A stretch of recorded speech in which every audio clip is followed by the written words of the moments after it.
L'addiction aux écrans de tout type est l'un des grands sujets à réflexion de notre temps. Une addiction qui touche les grands comme les petits. Face à ce casse-tête, le réalisateur Gilles Vernet pose la simple question : et si on levait les yeux ?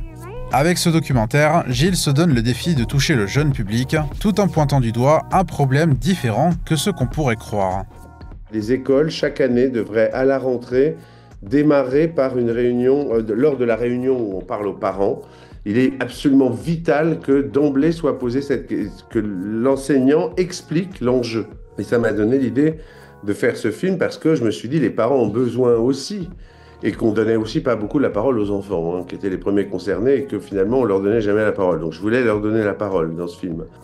C'est le point de départ d'un atelier particulier orchestré par le PRÉ, ou Programme de réussite éducative. Un organisme fondé en 2005 à la suite d'émeutes en région parisienne, visant à soutenir les enfants dans les quartiers prioritaires. Les grands thèmes sur lesquels on va accompagner l'enfant et sa famille, c'est tout ce qui est le soutien parental, les apprentissages scolaires, l'accès aux soins pour les enfants qui sont issus des quartiers prioritaires de la ville et enfin tout ce qui est l'accès aux loisirs et à la culture. Pour proposer des ateliers divers allant du didactique au ludique, le PRÉ s'associe à différents partenaires. L'idée d'un débat autour de ce documentaire est venue d'un partenariat avec Ciné Débat Citoyen, supportant un facteur pédagogique derrière l'expérience cinématographique. Cette initiative de cinéma et parentalité, en fait, il faut la rattacher déjà à notre histoire qui utilise le cinéma comme objet de réflexion. Et dans ce cadre, objet d'éducation, d'aide à la parentalité. Nous avons imaginé de travailler avec les centres sociaux de Draguignan, notamment le PRE, pour organiser des séances en direction des familles qui le souhaitaient. Ils nous ont proposé un film qui a été fait par Gilles Vernet, c'est « Et si on levait les yeux ?» Et du coup, on s'est dit que ça pouvait être intéressant de proposer sous forme d'une conférence un peu animée, parents et enfants, qui regardent ensemble la vidéo pour qu'on puisse en discuter ensemble. L'atelier, décomposé en 2 temps, a proposé aux parents ainsi qu'aux enfants de préparer des réflexions et questions à poser directement à Gilles Vernet pour alimenter un débat et créer une véritable discussion éducative autour du sujet. Ce qui nous met en contradiction, c'est que le monde se numérise globalement. Moi, je souhaite justement déculpabiliser les parents, c'est-à-dire qu'ils comprennent que c'est pas leur faute. C'est comme les adolescents par les communications. Ce monde, il est numérique.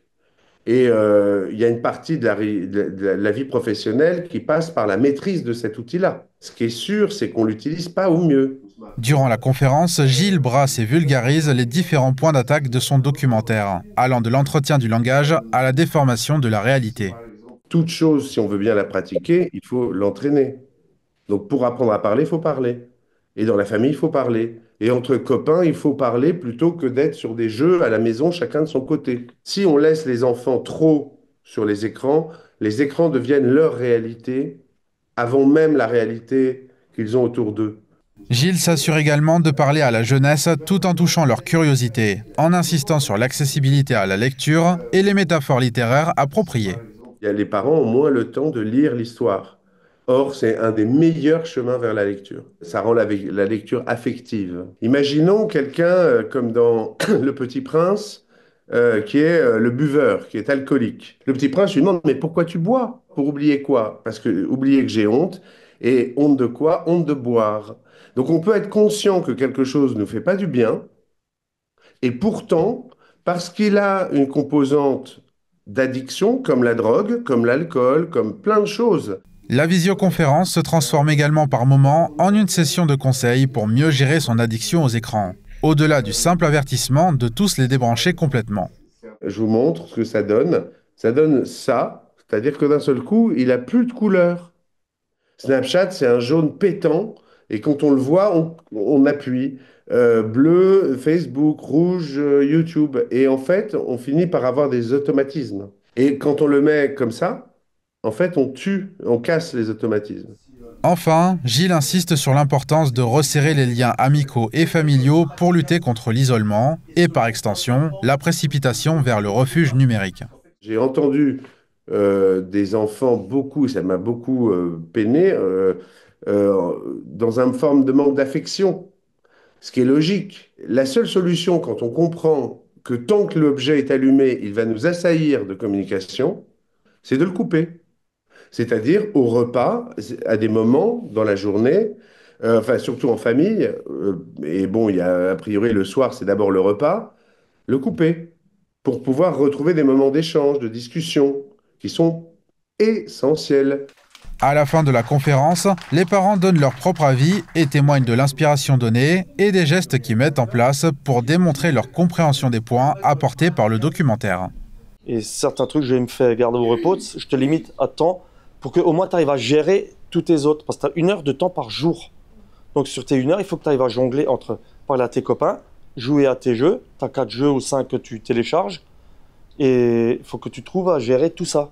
Ce programme m'a permis de pouvoir savoir, parce que je sais que forcément, en 6e, mon fils il va avoir besoin de smartphone. J'ai peur pour mes enfants en fait. Même là, je pense que je vais mettre vraiment ce qu'il faut faire pour ne pas qu'il dure dessus. Et mon plus petit, là, il me demande dans ces 2 jours-là les tablettes. Et ça m'angoisse, vraiment, ça m'angoisse. Au final, l'atelier poursuit la portée pédagogique recherchée par le documentaire, enseignant les petits, mais aussi, et peut-être surtout, les plus grands.